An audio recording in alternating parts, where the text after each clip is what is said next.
Hello दोस्तों, welcome to my channel Z plus knowledge. दोस्तों, लेखा शास्त्र कक्षा 12 के एक नए टॉपिक के साथ फिर से हाजिर हैं। टॉपिक का नाम है साझेदारी फर्म का पुनर्गठन। साझेदारी फर्म का पुनर्गठन कब और किस स्थिति में होता है, इस वीडियो में हम इसके बारे में समझेंगे और जानेंगे। तो साझेदारी दो या दो से अधिक व्यक्तियों के बीच एक समझौता है जो एक व्यवसाय के लाभों को बांटने के लिए सहमत होते हैं।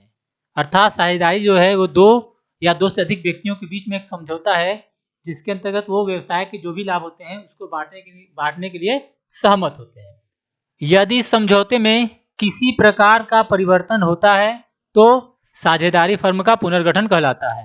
अर्थात साझेदारों के बीच फिर से यदि किसी प्रकार का समझौता होगा और समझौते के आधार पर किसी तरह का कोई परिवर्तन हुआ तो इसी को साझेदारी फर्म का पुनर्गठन कहते हैं।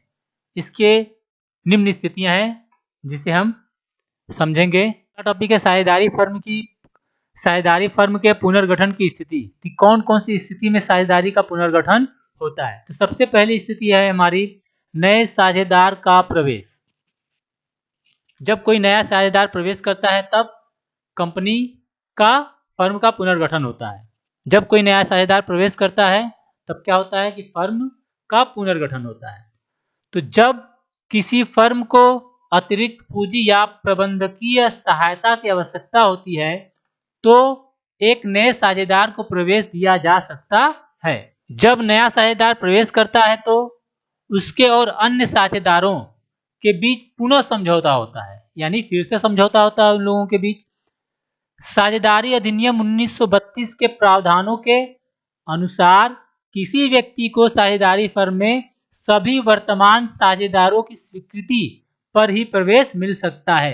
यानी कोई भी साझेदार अगर किसी विद्यमान कंपनी में फर्म में प्रवेश करना चाहे तो उसमें पहले से मौजूद साझेदारों की स्वीकृति से ही उसे प्रवेश मिलेगा। साझेदार किसी फर्म में प्रवेश करता है तो किन किन चीजों का समायोजन या पुनर्मूल्यांकन किया जाता है। पहला है नया लाभ विभाजन अनुपात।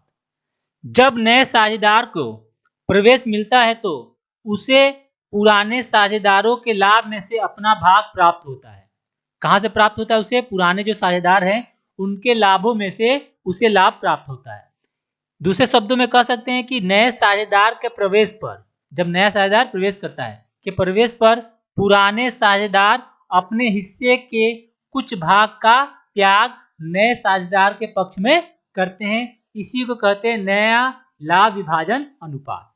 सेकंड ऑप्शन है त्याग अनुपात। वह अनुपात जिसे फर्म के पुराने साझेदार नए साझेदार के पक्ष में त्याग करने के लिए सहमत होते हैं, इसे त्याग अनुपात कहते हैं।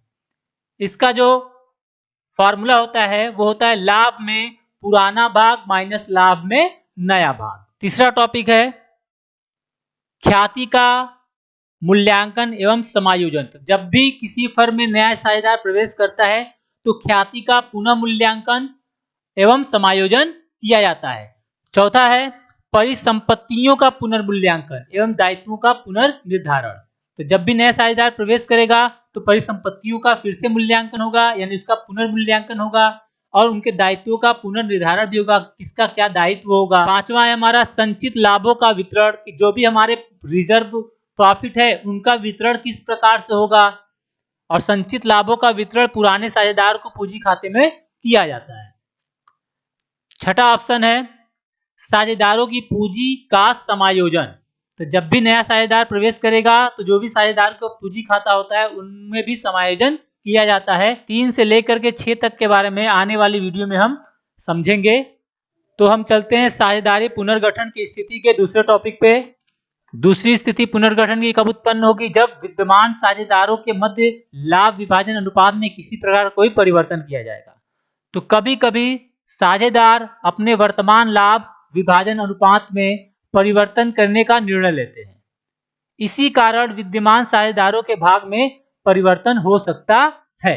तीसरा बिंदु है विद्यमान साझेदारों की सेवानिवृत्ति यानी रिटायरमेंट। जो पहले से साझेदार हैं उनमें से कोई साझेदार अगर रिटायर हो रहा है तो उस स्थिति में भी साझेदारी फर्म का पुनर्गठन किया जाता है। साझेदार की सेवानिवृत्ति का अर्थ एक साझेदार द्वारा फर्म के व्यवसाय से उसके अस्वस्थ होने या आयु होने यानी अधिक आयु होने, व्यवसाय में रुचि परिवर्तन के कारण व्यवसाय से बाहर निकल जाने से है।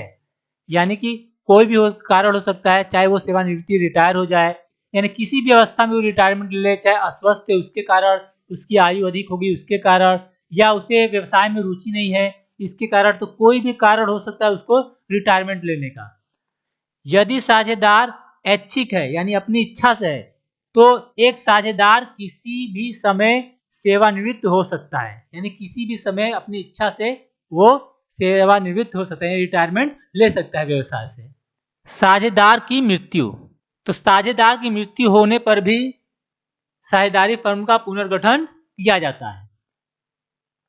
किसी साझेदार की मृत्यु पर भी साझेदारी फर्म का पुनर्गठन किया जा सकता है यदि विद्यमान साझेदार फर्म के व्यवसाय को भविष्य में पहले की तरह जारी रखने का निर्णय लेते हैं। अर्थात साझेदार की मृत्यु के बाद साझेदारी फर्म का पुनर्गठन तभी होगा जब पहले से विद्यमान अर्थात मौजूद साझेदार फर्म के व्यवसाय को भविष्य में पहले की तरह जारी रखना चाहते हो।